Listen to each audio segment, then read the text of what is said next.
Bueno, muy bien, seguimos grabando entonces esta segunda parte que tiene que ver ahora con la preparación del quirófano específicamente y la inducción anestésica y algunas de las complicaciones que puedan surgir durante este momento. Entonces, fíjense, para preparar el quirófano, desde la visión anestésica, tienen incorporado que necesitan determinados elementos como son estas máscaras que están en la parte superior de la imagen o cánulas de mayo que están en esta parte izquierda de la imagen con colores, ¿ven? Naranja, rojo, amarillo, verde, blanco, negro, azul, rosadito, que van de menor a mayor de acuerdo a la anatomía que hablamos hace un rato del paciente, específicamente esta, ¿no? La de la vía aérea superior del paciente. Y los laringoscopios, que son estos que tenemos acá abajo a la derecha, ¿sí? Tiene una rama general el laringoscopio y por otro lado una tienen una rama general y unas palas, se le llaman, que pueden ser rectas o curvas para realizar justamente la laringoscopía. Bien, después hay una fórmula para definir qué tipo de tubo endotraqueal se va a utilizar con el paciente, si es un tubo endotraqueal con balón o sin balón.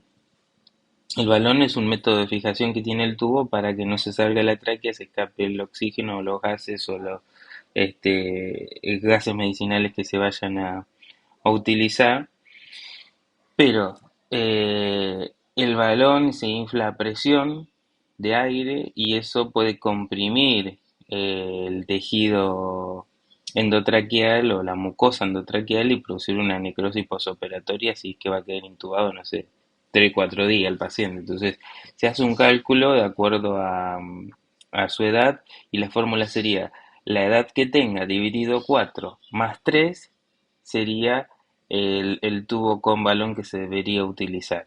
O la edad que tenga el paciente dividido 4 más 4 sería para aquellos que no requieran un tubo con balón. Entonces, es un dato complementario, esto no es que se lo tienen que aprender de memoria ni mucho menos, pero para que sepan de que hay pacientes que requieren de tubos endotraqueales con balón y otros sin balón. También existen otros dispositivos que no son los tubos endotraqueales, que son las máscaras laringias, ¿sí? O dispositivos supraglóticos, y esto quiere decir que no entra hasta la tráquea el dispositivo, sino que llega hasta un determinado nivel invasivo más superior. Y tiene sus ventajas y sus desventajas para el tipo de anestesia que se quiera realizar, que lo pueden profundizar un poquito más en la bibliografía que les dejo, pero sepan que hay opciones de alternativas a el tubo endotraqueal. Y también hay una escala de, según el peso que tenga el paciente, el número de máscara de laringe que se vaya a utilizar.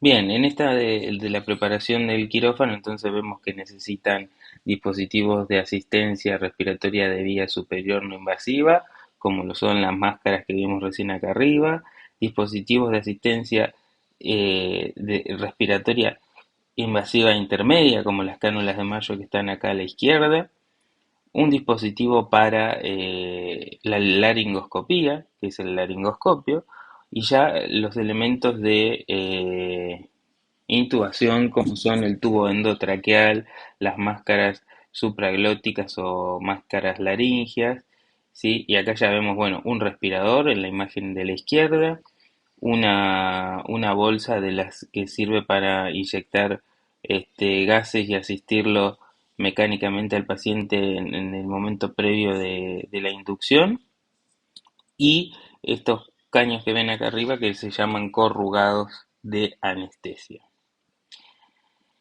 Entonces, si vamos a nuestro apunte que veníamos acá formulando, podemos poner que eh, necesitamos para la anestesia pediátrica, vamos a sacar otra flecha por acá y vamos a decir que necesitamos una preparación de materiales y equipos específicos, ¿no? Bueno, entonces ahí teníamos las máscaras faciales, las cánulas cánula de mayo, laringoscopio, laringoscopio, eh, respirador. Acá tengo una paciente pediátrica dando vuelta, que mi chiquita anda ahí mirando los videos, está entretenida mientras grabamos esta clase. El respirador y ¿qué más dijimos? Bueno, la bolsa de la mesa de anestesia y corrugados, ¿sí? De la propia mesa de anestesia. Esto como dato complementario de lo que se necesita eh, o lo que se observa en esta preparación previa del quirófano, ¿no? De los materiales que necesitamos para poder empezar la anestesia. Y después también tenemos la situación de que hay que acceder a los espacios anatómicos por donde se va a asistir al paciente, por donde se lo va a inducir a la propia anestesia o por donde se lo va a asistir, ¿sí? Durante un procedimiento quirúrgico. De eso vamos a hablar en otro capítulo que tiene que ver con los accesos vasculares del paciente, pero acá les agrego algunos materiales que necesitan para esos accesos y algunos elementos que van a aparecer, como son las agujas de punción para venoclisis, que son estos catéteres que la marca es conocida como Avocat o eh, ¿cómo se llama el otro? Avocat y Chalcot o Chelco, no me acuerdo así, una marca complementaria a Avocat que es la mejor, pero a lo que voy es catéter, perdón, sí, o catéter para venoclisis o aguja con su catéter para venoclisis y que se miden en colores y números. Entonces, fíjense, esto no es French, esto es Gauges, si es una escala de medición que la van a poder profundizar en un capítulo que tienen ahí de apunte de Gauges y French, en donde hago la comparación de cuánto mide cada uno y qué se mide específicamente en todas las agujas y catéteres en quirófano. Eh, y justamente las agujas estas que tenemos acá son medidas en las escalas de Gauges. Fíjense, 24 es lo más fino que existe y después tenemos 22, 20. Entonces estos tres están elegidos particularmente porque son los que más se utilizan en anestesia pediátrica. Entonces eh, tienen el color 20, siempre va a ser representado por el color rosa. El color 22 siempre va a ser representado por color azul y el color 24G siempre va a ser representado por color amarillo. Es una escala universal de medición que representa colores también para no confundir pero bueno, esto no significa que no tengan que leer siempre lo que van a utilizar, ¿no? O sea, no confiarse. Después, otros elementos y equipos específicos para esta asistencia o este acceso venoso que se vaya a realizar son obviamente solución fisiológica al 0,9%, guías de suero, como las ven ahí, llaves de 3 vías y prolongadores, como lo ven al lado de la guía de suero, y abajo a la derecha, esto que tiene 1200, 9, 7, 8, 6, es una bomba de infusión, que ya la habían visto en el capítulo anterior cuando les mostraba el tema de eh, los equipos que asisten a un paciente, ¿no? Entonces, esto es una bomba de infusión que controla por minuto la cantidad milimétrica de droga o de líquidos que se le quieren infundir a ese paciente. Y por otro lado, un método de fijación complementario que es como un apósito adhesivo transparente. Arriba de esta bomba de infusión está esto que está acá. Es como una cinta, ¿sí? Transparente que se pega a la piel y asegura bastante el catéter que se le ponga o la vía para que no se la saque. Ahora, fíjense esto complementario que ya lo vamos a profundizar en el capítulo de accesos vasculares, pero los espacios en donde se puede acceder en el paciente pediátrico a los accesos venosos, ¿no? Fíjense, las venas cefálicas, la vena yugular externa e interna, la subclavia, la vena cubital, la vena dorsal de la mano, la vena safena mayor, la vena safena menor o las venas dorsales del pie. Fíjense que esto está totalmente hermanado con lo que hablamos hace un rato de cuidado, de dejar libre las manos, los pies, las piernas, etcétera, ¿no? Y acá un poco más claro de cuáles son específicamente o anatómicamente esos accesos. Así que acá lo tienen, esto es importante y con estos ejemplos creo que queda súper claro. Entonces, acá lo que hablamos recién fueron de los accesos venosos y de los puntos anatómicos para esos accesos, ¿sí? Así que fisiológicamente, anatómicamente, clasificación del paciente, vamos a poner que tenemos y hablamos de los accesos venosos y sus materiales para venoclisis, que sería punción de vena, venoclisis, monitorización barra control o dosificación. Bien, ahí estamos. Esto está medio desprolijo, no me gusta ahí. Vamos a hacerlo un poquito más. Ahí está. Tengo un problemita. Ya lo voy a resolver, se los prometo. Bueno, vamos con esta última parte que es la monitorización, ¿sí? Y específicamente se habla de que es básica e invasiva igual que el adulto, o sea, no se controlan ni más ni menos cosas que un adulto. En ambos pacientes siempre se va a controlar lo mismo. La oximetría sí se va a controlar, que es el oxígeno en sangre y tiene que estar entre 93, 95, 100, la frecuencia cardíaca, la presión arterial, la capnografía, ¿sí? La temperatura, ¿se acuerdan? Que hemos hablado de eso.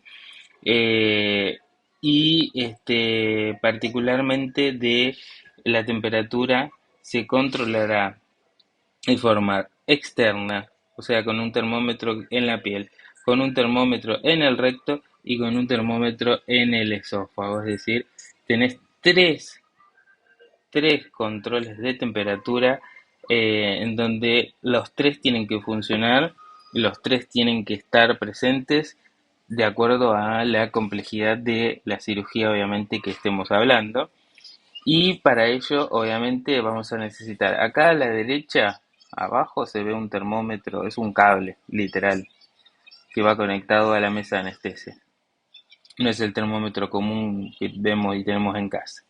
Dice, la temperatura es aconsejable que en el ambiente esté en por lo menos 27 grados, o sea que se acuerdan que les dije que hace calor en las salas de operaciones pediátricas y el objetivo obviamente de esto es prevenir la, hipotermia. La hipotermia que genera un trastorno fisiológico general en el paciente. Acá vemos un caloventor de aire forzado que ya lo habíamos visto en el capítulo anterior, conectado a mantas, conectado a nylon que lo cubre al paciente para que no pierda calor que sí puede estar así en esta situación antes de empezar la cirugía, durante toda la invasión anestésica, como en esa imagen que vemos, pero no puede estar todo cubierto de esta manera cuando empezó la cirugía porque necesitamos poner los campos, el antisepsia, etcétera, ¿no? Bien, relacionado a la anestesia, tiene por lo menos tres partes importantes el proceso anestésico e involucra la inducción, el mantenimiento y el despertar del paciente. En esas tres etapas ocurren esto. En la inducción, que es el mayor momento de estrés para el paciente, ¿por qué? Porque está despierto y lo van a dormir. Si no está sedado, si no está premedicado, va a ser más crítico. Y si tiene un nivel de conciencia alto, aún más, ¿no? Pero imaginemos, ¿no?, que es un momento de estrés importante y que se va a hacer con máscara facial, la máscara que habíamos visto recién, y un gas que es el sevoflurano. Así que respirando el paciente, como en las películas, cuenta hasta 10 y se duerme, básicamente. Pero no es tan así, a veces hay que tirarse todos encima del chico para que no patalee, no grite, no llore, y le llamamos anestesia enzimática, porque nos tiramos todos encima para que no patalee ni grite hasta que se duerme.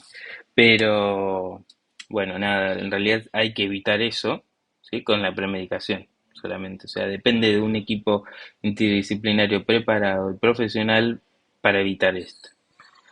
Bien, eh, los pacientes tienen que estar tranquilos en este momento, no tienen que estar excitados, no tienen que generar presión interna del abdomen porque ese aire después le juega en contra o puede producir vómito, ¿sí?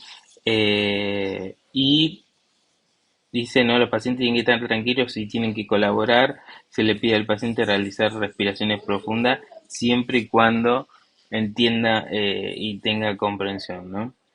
En el sentido de el acceso endovenoso, ¿sí?, de la etapa en donde se lo va a asistir a través de drogas y fluidos que ingresan por las venas, dice eh, evitar visualización del material de venopunción solo se utiliza si el paciente ya viene con un acceso periférico. O sea, no está bueno mostrar al pibe que le van a clavar una aguja en el brazo gigante, ¿sí? Sino que evitar llegar a esa etapa. Eh, ¿Qué pasó? Bueno, acá tengo a una paciente pediátrica que un día se la puedo llevar para que la usemos de modelo. Bien, decía, evitar mostrarle al chico las agujas y las cosas que le van a pasar porque lo excitan y lo ponen más nervioso. Entonces, solo si fuera necesario se van a producir venopunciones en ese momento y si no, ya con la máscara facial lo dormís y después que esté dormido lo podés invadir con las agujas. Eh, Bien, ¿qué fármacos se utilizan? Y bueno, se va a utilizar propofol, midazolam, ketamina, fentanilo, remifentanilo, rocuronio, atracurio, becuronio, que son relajantes musculares. ¿Esto es importante? Sí. ¿Es importante saber cuáles son las drogas? ¿Es importante saber el cálculo de las drogas? No, pero sí es importante que sepan cuáles son las drogas que tienen que tener para una anestesia pediátrica, ¿sí? Porque hay lugares que tienen técnico de anestesia y hay lugares que no tienen técnico de anestesia y los instrumentales son los técnicos o los colaboradores de... Y yo siempre digo, no, uno no puede ponerse en un papel de, "Ah, a mí no me corresponde, yo no te ayudo". O sea, no, viste, hay un paciente adentro de la sala y digo, si fuera mi familiar, mi hijo, mi sobrino, lo que sea, me gustaría que sea de calidad, con seguridad, con profesionalismo, ¿sí? Esa atención. Entonces, no entren en ese juego mediocre de a mí no me corresponde hacer, yo no voy a aprender, yo no voy a saber porque no. O sea, eh, estamos en un cambio de generación, así que no se queden atrás. Con respecto a la intubación, bueno, es un momento crítico porque ahí el paciente va a dejar de estar asistido por la máscara con el ingreso de oxígeno y se lo va a justamente a poner en una situación en donde se pone a prueba si se va a soportar o no este proceso de inducción de relajación muscular porque está dejando de respirar y de una maniobra que tiene que realizar precisamente el anestesiólogo para producir la intubación, ya sea con el tubo endotraqueal como hemos visto o con la máscara laringea.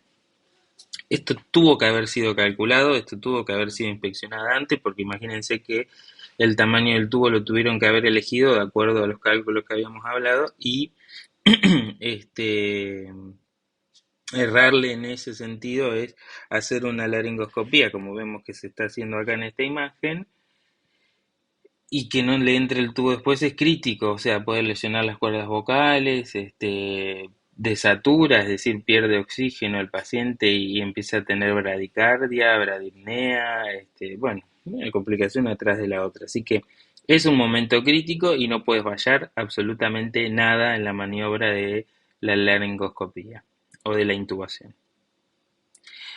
Durante toda la cirugía, la anestesia no es que se calculó y ya corre sola, o sea, hay diferentes tipos de anestesia, o sea, anestesias que son balanceadas o TIVA, como se conoce, o sea que se hace la anestesia con gases medicinales como el sevoflurano y drogas como las que vimos hace un rato en esa lista, o toda con drogas y calculadas milimétricamente eh, y dosificadas, ¿sí? En tiempo y en cantidad constantemente, o directamente las drogas diluidas de acuerdo a su peso y a su masa o a su masa corporal, sin errarle en un milímetro. O sea, ¿puede haber errores? Sí. Acá en un paciente no se va a morir porque se pasaron de anestesia. Lo que puede pasar es que duerma más de lo que tenían calculado que tenga que dormir, porque en algún momento la droga se disuelve y el cuerpo lo metaboliza y hay efectos, hasta ahí hay drogas que revierten drogas, los efectos de esas drogas, ¿no? Entonces, el famoso se pasaron de anestesia es un mito y lo que puede ocurrir como mucho es que esté durmiendo más de lo que se había calculado que tenía que dormir. Ahora, para despertarlo también hay drogas que revierten el efecto que estaban produciendo para mantenerse dormidos o la propia droga que se disuelve, se metaboliza y desaparece del organismo y hace que el cerebro vuelva a tomar o recuperar sus funciones. Entonces, el paciente puede estar en un plano, se le llama así plano de, como en un espacio, ¿no? Eh, de conciencia superficial, despierto o profundo. Entonces, cuando el paciente está en un plano profundo de relajación, está totalmente dormido y no va a haber riesgo, por ejemplo, a un laringoespasmo. O sea, no va a defenderse de un proceso anestésico, de la intubación, de determinadas invasiones que le vaya a hacer el equipo de anestesia para poder asistirlo. Pero en un plano superficial quizás sí, el paciente está como medio dormido, no del todo relajado y se defienda, quiera toser, quiera vomitar, quiera mover el diafragma. Y eso hace que haya un mayor riesgo de laringoespasmo y no se pueda proteger la vía aérea correctamente. Por otro lado, el paciente contrario a estas dos situaciones es directamente el plano de estar despierto y que ahí por sus propios medios va a proteger su vía aérea, va a toser, va a querer vomitar y va a poder vomitar, va a poder respirar por sus propios medios, etcétera. Entonces, cuando un paciente se lo está despertando, se lo está durmiendo o se lo está llevando a una propia inducción anestésica para un procedimiento quirúrgico, se habla de que puede estar en distintos planos de sedación, ¿no? Bien, complicaciones más frecuentes y algunas habíamos adelantado recién. Miren, acá claramente la vía aérea, la epiglotis por arriba, las cuerdas vocales que son estas dos líneas verticales que vemos ahí y por debajo del piso de la laringe en una situación normal y en un laringoespasmo, ¿ven? El aire no pasa, ¿ven? Las dos cuerdas vocales totalmente cerradas. El aire que tiene que pasar por acá por la tráquea no está pasando y le falta el aire al paciente, se ahoga, ¿sí? Y puede hacer un paro respiratorio. Todo inflamado, ¿lo ven? Ya sea por una reacción alérgica, ya sea por alguna dificultad que tenga, o una falta de sedación correcta en el proceso de inducción anestésico, bueno, lo que sea de la causa, pero el laringoespasmo es una, una de las causas que nos pone en alerta, así como la cara de este chico, en el sentido de prestar atención a la situación, como también lo es el broncoespasmo, que ya se produce al nivel del bronquio y no de la laringe, pero de esto vamos a hablar en el siguiente capítulo, que es de la intubación neonatal y sus complicaciones. Entonces, acá de lo que hablamos fue directamente de lo que tiene que ver con la monitorización de la temperatura y de las distintas etapas de la anestesia, que son la inducción, el mantenimiento y el despertar, ¿no? Vamos a escribirlo por acá. Esto, la dosificación, y vamos a poner la temperatura que lo habíamos puesto hoy, pero las etapas de la anestesia, ¿sí? Las etapas de la anestesia, eh, las drogas que se utilizan y algo más era que lo vimos por acá, la inducción endovenosa, los fármacos, la intubación, el mantenimiento y el despertar. Ahí está. El mantenimiento,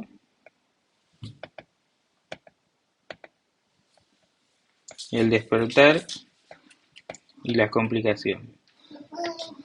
Ahí estamos. Bien, esto sí es importante. Las etapas las etapas de la anestesia son importantes, para que lo tengamos en cuenta a modo de la hora de resumir. Bien, creo que con esto es suficiente. Pasamos por, en estos dos videos, la clasificación del paciente de acuerdo a su edad, de acuerdo a su estructura anatómica, de acuerdo a las funciones fisiológicas, de acuerdo a los accesos venosos y los espacios anatómicos por donde se lo va a poder invadir. Hablamos un poco del prequirúrgico anestésico que se realiza, hablamos de la preparación y los materiales y los equipos específicos para recibir a un paciente en la sala de operaciones y de las cuestiones que involucran el control y la monitorización fisiológica del paciente durante la anestesia y por último de las etapas de la anestesia que llevan al paciente a la asistencia y al proceso de sedación e inducción, recuperación y despertar. Y por último, de las complicaciones posibles que pueden llegar a aparecer en un proceso anestésico. Bueno, nos vemos en el próximo video.